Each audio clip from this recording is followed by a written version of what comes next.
Sky douchebags. Thanks for tuning in. Joey Moss, Bad Boy Gaming, and we are going to be breaking down 3 cards in particular today. And going over them kind of in depth. All right, so let's get into this. And I got to be honest, very excited. Did not see this card coming. It came out of nowhere. And a bunch of cards that we thought were just dead in the water from a few past sets, at least in Standard, are going to breathe some new life into the game. All right, are you ready? Let's dive into this. So starting off with the first one, the Bloody Massacre. I'm also going to be talking about some stuff that just came out within the last few hours as well. But I want to cover this, the Blood Sky Massacre. We can call it Bloody Massacre or whatever. 3-drop. This is all about Berserkers, okay? And there's some fun synergy with this besides just smacking down a bunch of Berserkers. Create a 2/3 red demon Berserker creature token with menace. Cool, cool. Whenever a Berserker attacks this turn, you draw a card and you lose 1 life. You could really attack with 3 or 4 Berserkers, depending.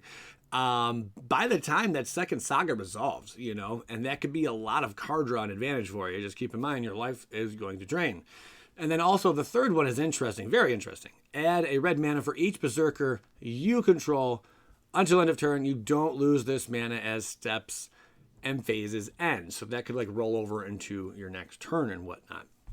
That's a lot of extra mana to throw down there. So what would go good with this? Well, obviously Berserkers. But we seem rather limited with our Berserkers in Standard, at least right now. So I will cover Pioneer also. I just want to stretch out a little bit and show you what kind of Berserkers are out there in the game. But yeah, Blood-Ass Tyrant. Flaxen Intruder is a Berserker. I mean, I almost didn't realize she was a Berserker. That is just insanity. Also, Rage Scarred Berserker and the Surtland Flinger, which I think would have a lot of fun with the Berserker kind of strategy and whatnot, especially if you're going to go tall with throw some crazy stuff at your opponent. It's like a fling. It's a fling creature. You know, you can't go wrong with that. It's one of the newer cards that came out. But right there, that's only 4 Berserkers right now that we have. What other Berserkers are there in Standard? Well, thanks to Kaldheim, we do have a few more. You got Magda, Cleaving Reaper, and Arnie. Good old Arnie. And a lot of these creatures, the new Berserkers, obviously, we knew would be more threatening. You know, we knew they needed to get a boost because you can't run in Standard Berserkers with these 3. So I do expect us to see at least another probably 6 to 10 Berserkers come out of this Kaldheim set, perhaps. Maybe. It's going to be interesting to see because some of these really don't mend too well with the flavor of this other Berserker, or this card, you know, but they're a Berserker nonetheless. Angel Berserker. I think we have 2 Angel Berserkers. That's an Angel Cleric, I think we have. But yeah, really, really interesting to see how this go around. What else do we have Berserker-wise, though?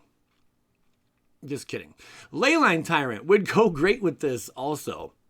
With the 3rd saga part, okay? It says when Leyline Tyrant dies, you may pay any amount of red mana. When you do, it deals that much damage to any target. You don't lose unspent red mana as steps and phases end. So if you're going to get a bunch of excess over here, you know, maybe you're going to swing on in, you know, your Leyline. This is going to keep your red mana afloat. You tap it all. Whatever the case may be, you get a whole bunch more. You can eventually maybe just have a bank set up, you know, and then you're going to cash out of your bank. Leyline Tyrant dies. You're going to spend all that freaking red mana, smack your opponent in the face for a lot. Possibility, maybe? You know, it's a possibility. We'll see how that pans out. And it could go with that other Berserker as well. Oh, look at all the synergy with the Berserkers. What I'm talking about is this guy right here. Whenever Surtland Flinger attacks, you may sacrifice another creature. When you do, it deals damage equal to the sacrificed creature's power to any target. Maybe it wouldn't go too well. But, I mean, that's a way to kill it and then spend your additional red mana on top of it, you know? So, interesting little synergy there with Leyline Tyrant. What else do we have? I think this card's pretty neat. But, I mean, again, are Berserkers really going to be the next best thing in Standard? Probably not. But it's fun to... we'll see what happens, you know? We'll see what happens. Because there is a big threat out there. Here's some Berserkers we're going to talk about really quick in Pioneer. I didn't want to go into Modern because we would be here all day. But I did throw up basically the more impactful ones, you know, and really I just threw a whole bunch of them on the screen, but mostly the ones that could possibly see play in a Berserker kind of strategy. And just to give you an idea of what is all out there. I mean, this one's kind of a stretch, obviously, but hey, if a Berserker has haste, a Berserker is in good taste. Am I right? Is that how it's supposed to go? Okay. And the one drops, especially the one drops, because the more of these berserkers you get out really, really quick, you're going to be able to rack up a lot of card draw. And that card draw is essential, of course, to why you'd even want to run that saga in the first place. At the excess red mana that's going to dump onto them. So, yeah, really, really neat. Regenerate. I just realized while going through all this stuff, Regenerate was around not too long ago. And some newer players, they like to say, oh, yeah, it's called Indestructible now. No, it's not called Indestructible now. It's Regenerate, actually, is a thing, Maybe, did they replace Regenerate with Indestructible? I don't know. I don't think they did. But man, now that I really think about it, that's an interesting point that the newer players are making. Or maybe they really did replace it. Anyway, I don't know. But moving along, yeah, these are a bunch of like smaller 1 and 2 drops that are really gonna, give you a payday with that saga card. That's why they are mostly in here. And a few cute little tricks along the way on most of the creatures here. Then we break down to a few others, going into a couple 3 drops here and whatnot. Remember Dash? You may cast this spell for its dash cost. If you do, it gains haste, and then you return it back to your hand. Pretty neat. Valley Dasher. Yeah, the whole dash phase was all up in Khans and Dragons of Tarkir block there. Unchained Berserker, good sideboard. Protection from white. That's legit. And even the old Mogus is over here. When Magus Marauder, I always say that wrong, I think, enters the battlefield, up to X target creatures each gain Intimidate. Intimidate's pretty nasty, man. Intimidate's pretty nasty. Basically making creatures evasive in a sense. Okay, moving along, baby. I think Intimidate, is it only black and artifact creatures can block? Or is that Fear? Intimidate. Or is it like less power, more power? I can't remember. It's been a while. Scab Clan Berserker over here is a decent one. Got the renown thing. Nothing too spectacular, but whenever an opponent casts a non-creature spell, if Scab Clan Berserker is renowned, Berserker deals 2 damage to that player. A lot of these cards really didn't see a heck ton of play. This one saw a lot of play during a standard Zerta Goblin, but the odds that you're going to do a 3-color Berserker build using that probably not going to happen. But if it did happen, I would imagine Zerta Goblin's going to be in there just because it has the Riot, so you can come out with haste, or I can get a +1/+1 counter on it. Pretty legit. The Rioteers right here, the Rioters are a big stretch, though, for sure, this card. But I just wanted to throw them out there so you guys have a good idea of what's really available. Pitiless Horde could be a threat, but remember, you're going to lose some life unless you're just paying its dash cost every time you're going to attack with this thing, and somehow it gets the damage through and just whatever. Probably not the best run to run either.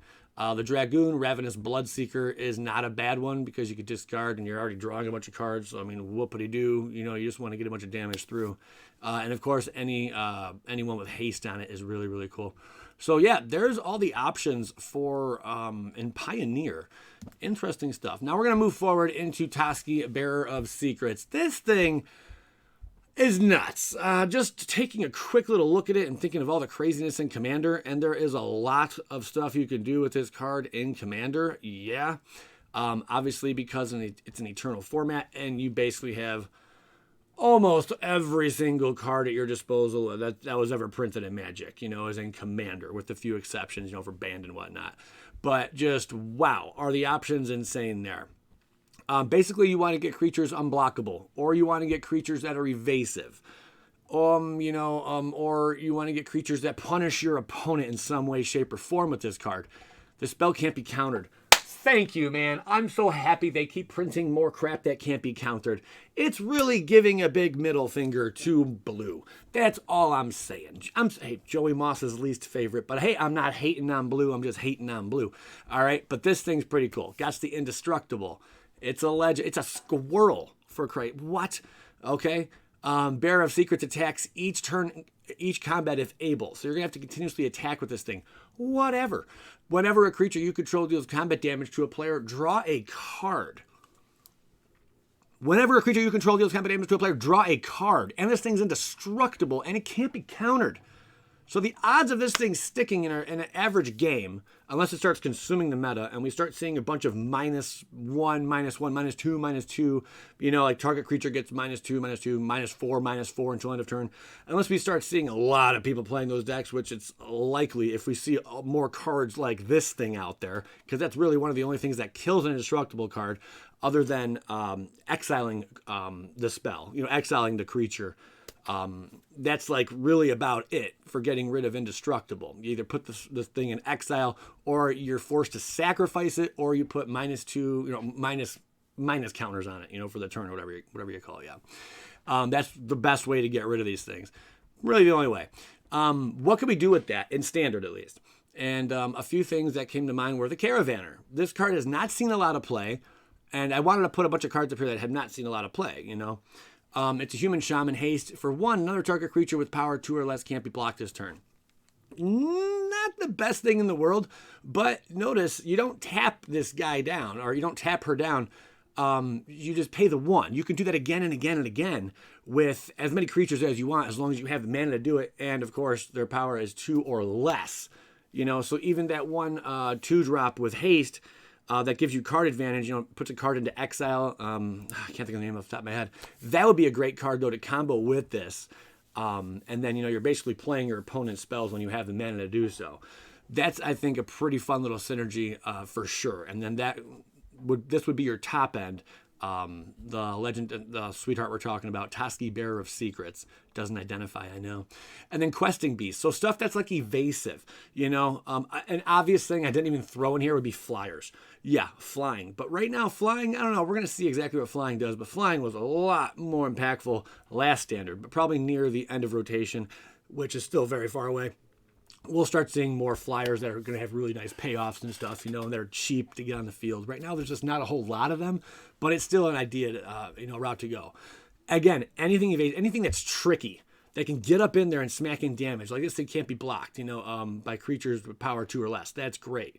Something like Brushfire Elemental has that built-in ability as well. Can't be blocked by creatures with power 2 or less, and you can get bigger and bigger and pump it, Proud Wildbinder, kind of a stretch here, but trample creature, you'd have to run a whole trample theme. Creatures you control with trample you may have this creature assigned its combat damage as though it weren't blocked. So you're going to get that damage through regardless, which is pretty legit. Your creature will die, but you will get your damage through, which is kind of nice. Then we have something like, this is really a stretch here, but fun to think about nonetheless. Prized Unicorn. All creatures able to block Prized Unicorn do so. So if you have out your legendary Squirrel Boy, and then you have something like Prized Unicorn, maybe sweet if it had haste, but it doesn't, but if it did, that'd be cool. And then you swing on in, every creature has to block this little unicorn. So then all your other creatures are going to get on through. Boom! You know what I'm saying? And that's where you're going to get all this massive card draw and payoffs. You want to get creatures to get through with this. So Nessian Boar is another one. Huge freaking creature. You're going to knock out a whole slew of their freaking cards. Easy peasy, baby. All creatures able to block Nessian Boar do so. When Nessian Boar becomes blocked by a creature, that creature's controller draws a card. It's only 5, not the craziest, but also keep in mind, the more creatures that block, they're going to be able to get more card draw out of this.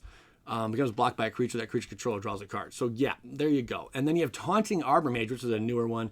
You got to pay their kicker cost. It's going to be a total like 6 to do this, but when Taunting Arbor Mage enters the battlefield, if it was kicked, all creatures able to block target creature this turn do so.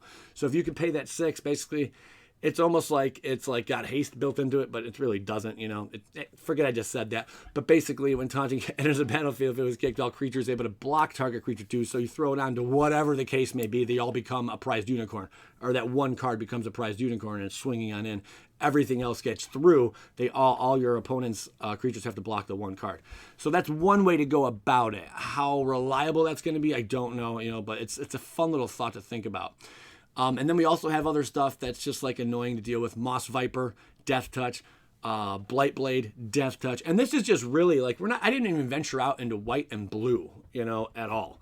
I just kind of left white and blue alone. Even black, I only ventured out a tiny bit, just like to show you an example with Menace.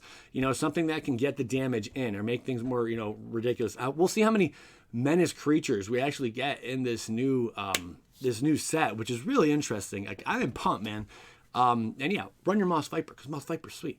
But then you're forcing your opponent to block this stuff. It's like, look, you're either going to lose a freaking creature, or you're going to make me draw some cards. Well, what do you want to do? You know, and that's kind of what you want to do with this. But yeah, the more evasive, the better. Getting into damage, crap ton of card draw, win the game. Bada boom, okay? Moving forward, we have, this is the best I can get. It's a leak, it just came out. Righteous Valkyrie. This thing is dirty. I hope this is real. Now, we have seen a couple fake ones already. But most of them have been real. The fake ones are obvious. I even pointed them out that they're fake. But this seems legit right here. It's an Angel Cleric 3-drop. Flying whenever another Angel or Cleric enters the battlefield under your control, you gain life equal to that creature's toughness. Whenever another Angel or Cleric enters the battlefield under your control, you gain life equal to that creature's toughness. As long as you have at least 7 life more than your starting total, creatures you control get +2/+2. That I felt almost didn't even have to be on this card. You know, that just makes everything insane. If you're going to get that perk, it's going to go unanswered. You're going to have a really big board. It's not just creatures with flying. It's all your creatures. So what kind of stuff do we want to do with this? First, I had to see what all creatures do we have that you know would be Angel or Cleric right now in Standard. And there is a lot. I left out maybe about 6 at best because they're just like kind of irrelevant, you know. But here's what we got. These are the new ones right here, and there's also one new one near the end. You got the Valkyrie, which I love. I think this is, remember, the toughness matters here. So this thing drops, you're going to gain 3 life from it. I really would love to talk about Historic and other formats with this, but I just can't. There's no time to do it. Whenever another Angel enters the battlefield under your control, put a +1/+1 counter on Youthful Valkyrie.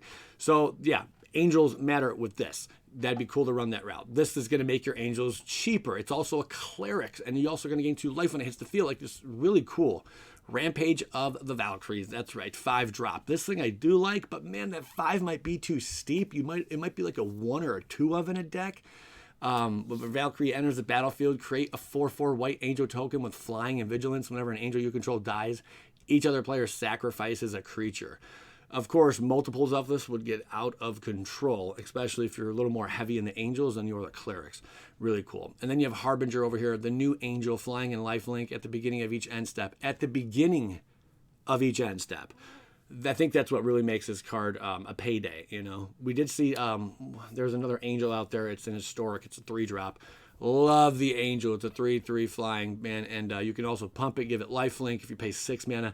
But also, you're going to create a 4/4 white Angel creature token with flying and vigilance if you gain 5 or more life in a turn. Very similar. This one cheapens that a little bit. It's 4. It's a little tougher to get rid of this. It's a 4/5, and it already has built-in lifelink into it. So it's basically like the same exact creature, just kind of jacked up a little bit, you know.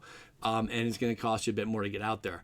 But if it does get out there, watch out. The only downside, I mean, not even downside, but the casting cost is the downside. But not really if you have something like this out and it doesn't get blown up. This only is going to cost you 2 or 4 mana to cast. And the perks on this is nuts.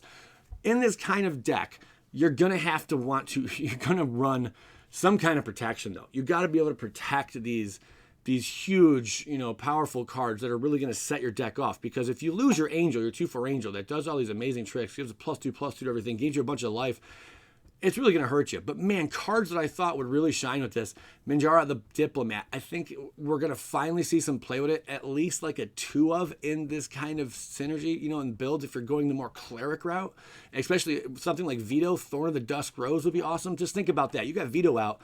Even when Veto hits the field, bam, you're going to drain your opponent for 3 life off rip because you gained that 3 life. Something like Minjara the Diplomat, you know, you're going to drain him for 4 life. If you have Thorn of the Dusk Rose out, you're going to gain 4 life. That's a huge swing. It's an 8-point swing just if you have these 2 creatures out. That's pretty raw, man. And then Speaker of the Heavens is another fun one. If only its toughness was a little stronger, you know, this thing would be really, really cool in the deck. But odds are you're going to be able to get that life pretty quick if you're running the other Cleric Angel. It's going to get out of control. And you're going to be able to splash those 4/4 creatures every turn. That's some sweetness, man. Again, you're going to need to protect your bigger cards, so you will have to run, was it Resolute Dog or whatever it is, and the other one, the nymph with lifelink and protection. You're probably going to want to run some stuff like that. Drawn the last Blood Chief may get to see some play. This is really cool. Blood Chief attacks. Defending player chooses a non-legendary creature card in your graveyard. You return that card to the battlefield with a +1/+1 counter on it. The creature is a vampire in addition to its other types. Pretty legit. It's a cleric, vampire cleric. Cool. It's a 5-drop though, so again, it'd be like a 1 or 2 of in the deck, unless maybe your whole strategy is really to run this and bring back a bunch of stuff, less legendary creatures, of course. Then you got Angel of Destiny, which is I think more of a meme kind of strategy, but maybe not, because you're going to be gaining a lot of life, and this thing you're going to gain 6 life if you have out the Angel Cleric. You gain 6 life when this thing hits. That's a lot of life. I always say this when I see a whole lot of life gain, but this is life gain like I feel we've never seen before in a standard set. I could be wrong on that, but man, it's looking scary out there for the life gain decks. And I'm sure we're going to see new cards that shut down life gain where you cannot gain life. And that will be very punishing to decks like this. We'll see if that does happen though. But mono red, I don't know. Is mono red dead for like a 1 standard? Maybe. It kind of went away a little bit. Rogues kind of took over and stuff this last standard, but is mono red gone for a little bit? Probably so. Probably so. I don't know if it has a chance with stuff like this running amok, unless it shuts down the life gain. But yeah, Angel of Destiny is a heck ton of fun to play with there. Baneslayer Angel, just incredible. We do have some pretty cool dragons out there now, some okay demons running about. Legion Angel, 4/3. This is going to be a really cool card to play with. Only 3 on the toughness, though. I was kind of like, it stinks. But you could just splash in one of these into your deck, and if you hit it, cool. If you don't, oh well, kind of thing. But just think of that. It's almost like a card draw, because if you fill your sideboard with 3 more of these angels, you can just keep going just grabbing them from your sideboard, putting them in your hand. Bam, it's like a card draw in a sense, Linvala Shield of Seagate, I think we may see some play at the beginning of combat on your turn if you have a full party. The party stuff, though, probably not the best idea. I really just threw this in here because it was an angel, but it may see some play. The cool thing about this is sacrifice Linvala, choose hexproof or indestructible creatures you control, gain that ability until end of turn. That's why I put this one in here, because you're going to gain the 3 life off of it. Odds are you're never going to get that... You're never going to get the whole party thing to work with this. It's probably not in this kind of strategy. It's just not going to happen, unless you're running like some changelingers or some stuff. I don't know. But yeah, choose hexproof or indestructible creatures you control. Gain that ability until end of turn. Not bad. That's one way to protect. Then we run into some more clerics. You got your Luminarch over here, which is a lot of fun. It's only 2-drop and it keeps making stuff bigger. If it goes unanswered, it gets out of control. We all know that. Hope's Demise. I think it really needed to be a 2/3, honestly. I think a 2/2 for this thing is just kind of boopy, But it's a cool card nonetheless. We'll see. Maybe. The good thing is it does benefit with the clerics. Whenever another non-token creature you can control dies, put a +1/+1 counter on Taborax. If that creature was a cleric, you may draw a card. If you do, you lose 1 life. That right there might be enough, but then he's just going to get targeted every single time if you're running a whole bunch of clerics, as well. Hard to say, but that is some decent card draw for black-white right there. Could be. I don't know. Null Priest of Oblivion, great way to bring back one of your other, one of the creatures, that, you're building your whole deck around. And then Aura Skyclave. Maybe we'll see some stuff here. But then it's kind of like, why wouldn't we just run oh gosh, what is she? Is it 3/4? The 3/4 the big moth, Godzilla moth thing, which whenever a creature dies, if it didn't have flying, it comes back as a creature with flying. Pretty insane. That might be a better route, but this already has the built-in cleric in it. The moth does not have the cleric into it, so built on it. Skyclave, or another cleric you control dies, return target cleric card with lesser converted mana cost from your graveyard to the battlefield. Maybe this could be a time for this card. I still don't really care for this card at all, just because of the wording on the card. That's whatever. But maybe this would be that time for it to shine. Here's a stretch, Conclave Mentor, but you'd have to build around it with the +1/+1 counters. That would synergize around your deck. Like, obviously, these two would go together pretty well, Cleric of Life's Bond. Whenever another cleric enters the battlefield under your control, you gain 1 life. So you gain one. This is a fun one. You gain the 1 life when you drop something. You're going to gain like two forms of life there when you drop a creature on the battlefield. That's a cleric if you have out your angel. Just boom, boom. And if you have out your dude that's draining, you're going to drain him for that much damage too. Just really, really cool. A whole lot of craziness going on here. And this thing keeps getting bigger. If you had Mentor on it, you know, the +1/+1 become +2/+2. Just, you know, a lot of fun. Then you have Blight Priest. Whenever you gain life, each opponent loses 1 life. More like a budget kind of strategy there. I don't think that's going to be relevant. But Skyclave Cleric, this would be great to run mana-wise in your deck. This is the card that flips into a land also.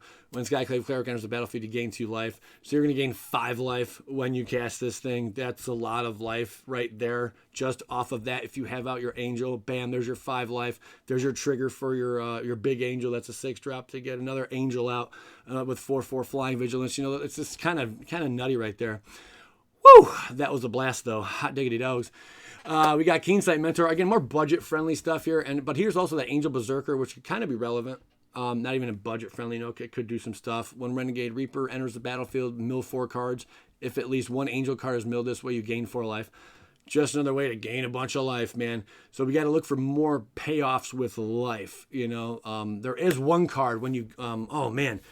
Yeah. Oh, why didn't I include it? It's an aura. Someone help me out here. But whenever you gain, it's a 3-drop aura. You can, you know, put it on a creature. Whenever you gain life, put that many +1/+1 counters onto the creature it's enchanting. What is that called? I was just using it in a deck the other day too. It was a lot of fun. But that thing would get out of control really fast. Again, you got to protect it though. But really cool. Maybe even like throw a couple of those in it. Wow, that would really get nuts. Then you got Sign of the Swarm for budget. But think about it, flying.